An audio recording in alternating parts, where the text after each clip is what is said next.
Hi, welcome to Creativity. I'm your girl C. I'm assuming you're here because you want to be like Beyonce? Well, guess what? You're at the wrong place because I can't help you there. But I do have this awesome DIY tutorial. It was inspired by her new movie, Black is King. And if you haven't seen it, you definitely need to go watch it. It is the celebration of Black culture, and there is no denying that Black culture has influenced America for the better and the world. So, if you want to dress like Beyonce, you're at the right place. I can help you recreate the golden veil that you see her wearing in the movie. Okay, let's get started. Say Lagoon, hit that beat. Please note that our measurements might be different since mine is for the mannequin and yours will most likely be for yourself, so you can make yours as however long or wide you'd like. Oh, with the help of my beautiful but passive-aggressive assistant, I'm going to measure the front to be 28 inches in length and the back will be 18 inches in width. You can transfer your measurements onto paper or fabric. Make sure that the length is running along the edge, and then once you draw that line, find the center and draw your perpendicular width. I'm gonna draw a slope that connects the two from the end of the length to the top of the width. If you don't have a curved ruler, that's okay, just freehand.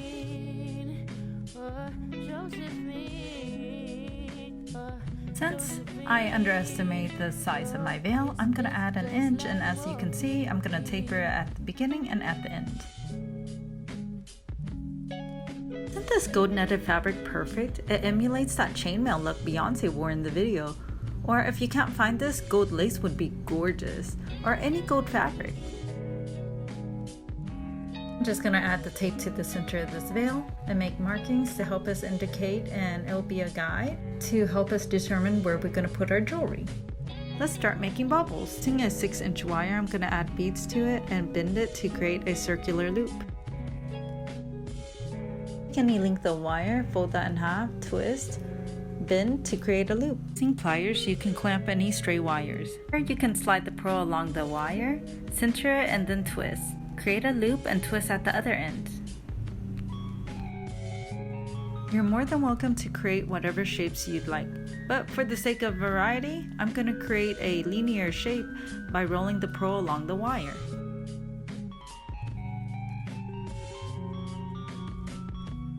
This rhinestone cup chain, I'm going to just cut it in different sizes.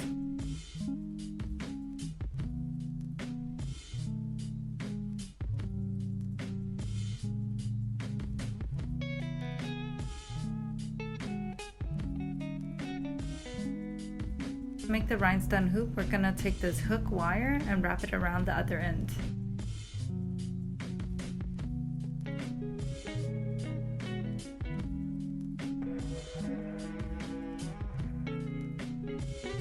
For this look, you're going to take 3 wires at 12 inches each, fold each in half and twist them, then take the twisted wires and braid them into a loose braid.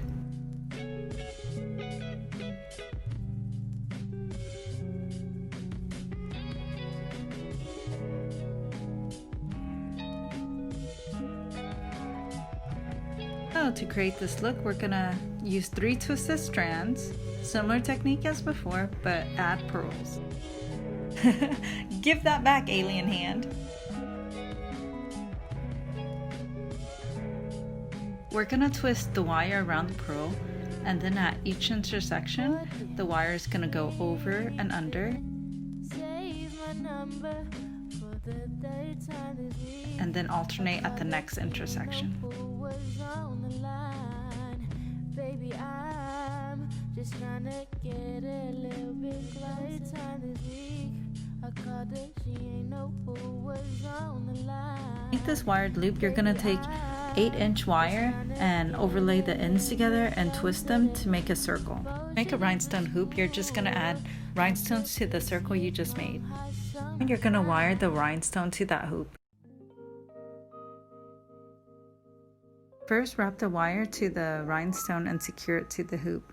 And then you're going to wrap every 2 rhinestones thereafter until you get to the last one. And then you're going to secure that last one also to the hoop.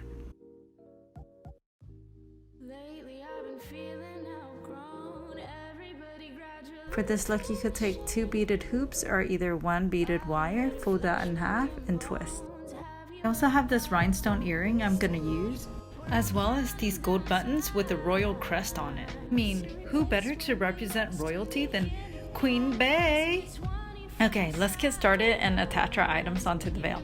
Depending on the fabric you're using, you might have to use thread and needle, but me, I'm able to use wire and just attach them on. If you don't want to create that much, you could use store-bought items such as these gold hoop earrings. Hey, what's the fun in that? You can create more shapes with the wires and the beads, making curls, almond shapes, and triangles. To create this look, you're going to take 2 strands of wire at about 12 inches long, twist at one end, use your finger as a placeholder, and twist at the opposite end, and repeat throughout. Then you add the gold hoops to each twisted section. Everybody gradually finishing. Body made of flesh, milk and bones. Have you ever thought about wasting me? Once I placed the veil on the mannequin, I noticed that there was a lot of empty spots. So I'm just going to create and add to it. I'm going to clip the backing of the earring so it can lay flat, and then also I can add a wire and loop it to the fabric easier. Using a 6-inch wire, slide the pearl to the center, twist the 2 strands together, add your beads, use your finger as a placeholder, and twist at the other end to create an almond shape. For this triangle, you're going to need 6-inch wire and 9 cylindrical beads. Slide your first 3 beads along the wire, bend at that point, then add your second, bend it right there, and then your third, you're going to bend it into the shape of a triangle and top it off with a pearl. I can't believe we're finished. That was a lot of talking on my behalf, but this veil is worth it because it looks beautiful. Please let me know if you did this project down in the comments, and if you haven't already, hit that subscribe button and turn on notifications. Giveaway time! So if you want to win this golden veil, all you have to do is subscribe to my YouTube channel and leave a comment down below at this video, as well as follow me at my Instagram account at Creativity. Contest ends on August 31st, 2020 at 11:59 p.m. Eastern Standard Time. Once names are drawn, winner will be announced and you can win this golden veil and be closer to looking like Beyonce. Until the next DIY, goodbye!